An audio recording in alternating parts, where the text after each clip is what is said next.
Welcome to JD Gaming and Design. Today I am going to do an off video. It's not going to be TCG related, but it's going to be tabletop related with the game Pirates, or with my collection, it is called Pirates of the Spanish Main.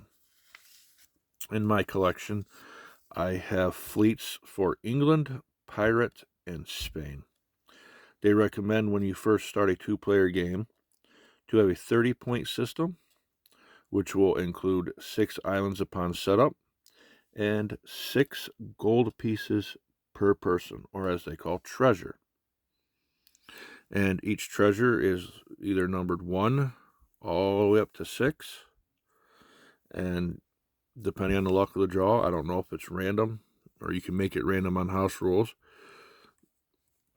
You set a set number of gold on each island, and you try to sail to it or your opponents and collect the gold that the people have placed. Each person selects a home base for their opponent. So if you were playing against one of your friends, you would choose where they start. They would choose where you start. The ships are made out of plastic. This is not the ship on this card I'm holding, because I'm using this card as an example for gameplay purposes. Luckily enough, it has a 3-mast boat, and this is a 3-mast boat, and the dice line up correctly. So these are made out of plastic. You put them together and be very careful. When putting them together, they recommend you put them slowly at an angle, because they will snap here at the wood pieces that look like wood. And they're very structural. Each ship will be a 1 of or a 1 of 3 cards to put together. Each ship will most likely have an ability. Some won't. This one has this ship gets +1 to her cannon rolls against a Spanish ship. So if you're facing up against a Spanish fleet and you're this pirate ship, whatever dice you roll for whatever cannon you're shooting will get an extra +1. So in this case, each mast or cannon has a 3, 3, and 3.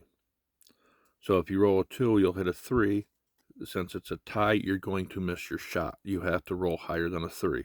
So that +1 with this ship could probably be very helpful. Some of the benefits the ships come with, I don't like. I don't use those features because you don't have to. The game does come with crew. You don't have to use crew on your ships.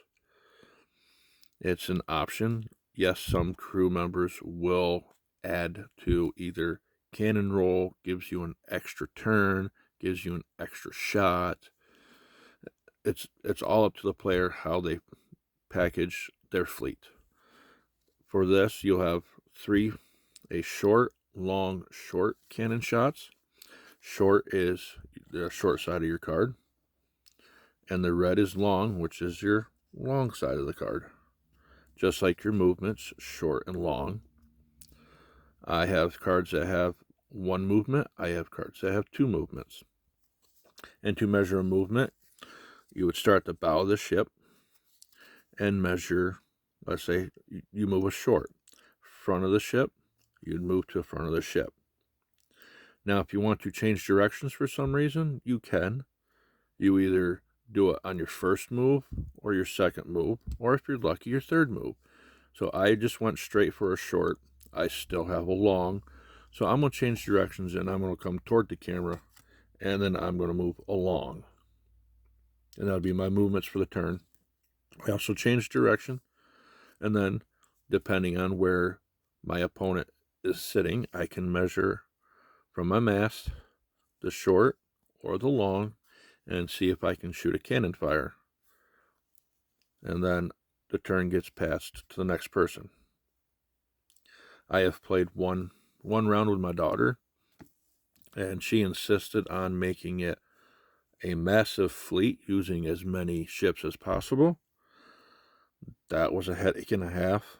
I suggest for a 2-player game, to keep as close to the rules as possible. The game is easier to control. It is easier to keep track of.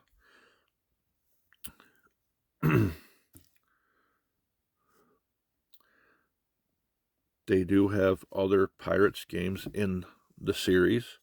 I don't have a list off of hand, but I believe there are extra nations to play with. But like I said, I have England, Pirates, and Spain. And before I close, there are little cheat sheet for your crew. If you choose a Canyoneer, which costs 2 points, one of these indicates your crew size, and I believe the points go towards your crew number. So Canyoneer's 2 points, maybe the only thing you can carry on your ship. Says once per turn, one of your ship's cannons may shoot again if it misses. Nice big bonus there. Captain is 3 points.